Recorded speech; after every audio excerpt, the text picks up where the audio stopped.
General history of dogs. There is no incongruity in the idea that in the very earliest period of man's habitation of this world he made a friend and companion of some sort of aboriginal representative of our modern dog, and that in return for its aid in protecting him from wilder animals, and in guarding his sheep and goats, he gave it the share of his food, a corner in his dwelling, and grew to trust it and care for it.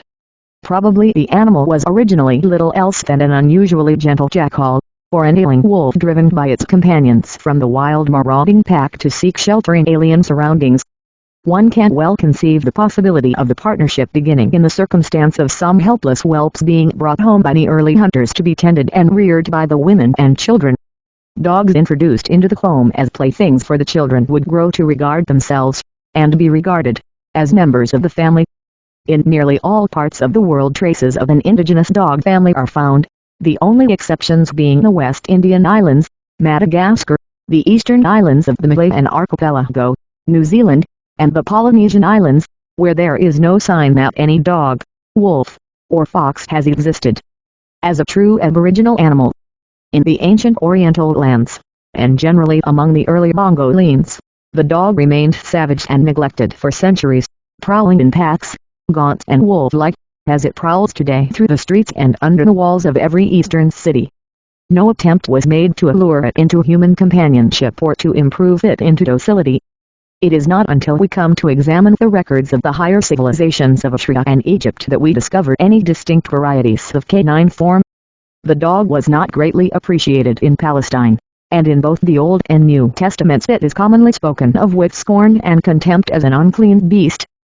Even the familiar reference to the sheepdog in the book of Job, but now they that are younger than I have me in derision, whose fathers I would have disdained to set with the dogs of my flock, is not without a suggestion of contempt, and it is significant that the only biblical allusion to the dog as a recognized companion of man occurs in the apocryphal book of Tobit v. 16. So they went forth both, and the young man's dog with them.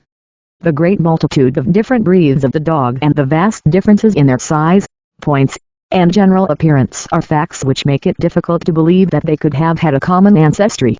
One thinks of the difference between the Mastiff and the Japanese Spaniel, the Deerhound and the fashionable Pomeranian, the Street Bernard and the miniature Black and Tan Terrier, and is perplexed in contemplating the possibility of their having descended from a common progenitor.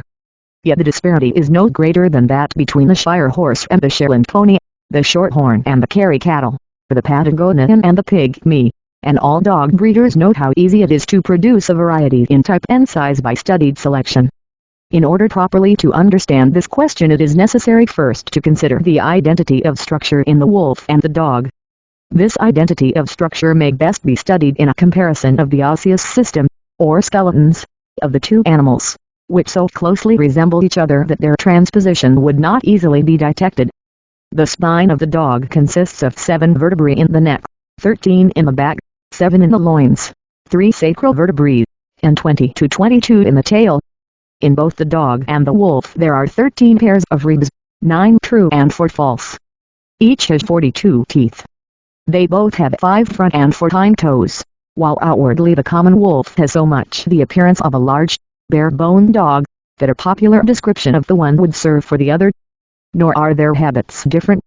The wolf's natural voice is a loud howl, but when confined with dogs he will learn to bark. Although he is carnivorous, he will also eat vegetables, and when sickly he will nibble grass. In the chase, the pack of wolves will divide into parties, one following the trail of the quarry, the other endeavoring to intercept its retreat, exercising a considerable amount of strategy, a trait which is exhibited by many of our sporting dogs and terriers when hunting in teams. The further important point of resemblance between the Canis lupus and the Canis familiaris lies in the fact that the period of gestation in both species is 63 days. There are from 3 to 9 cubs in a wolf's litter, and these are blind for 21 days. They are suckled for 2 months, but at the end of that time they are able to eat half-digested flesh disgorged for them by their dam or even their sire.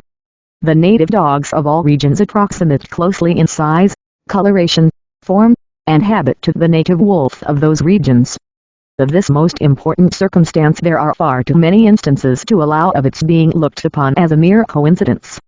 Sir John Richardson, writing in 1829, observed that the resemblance between the North American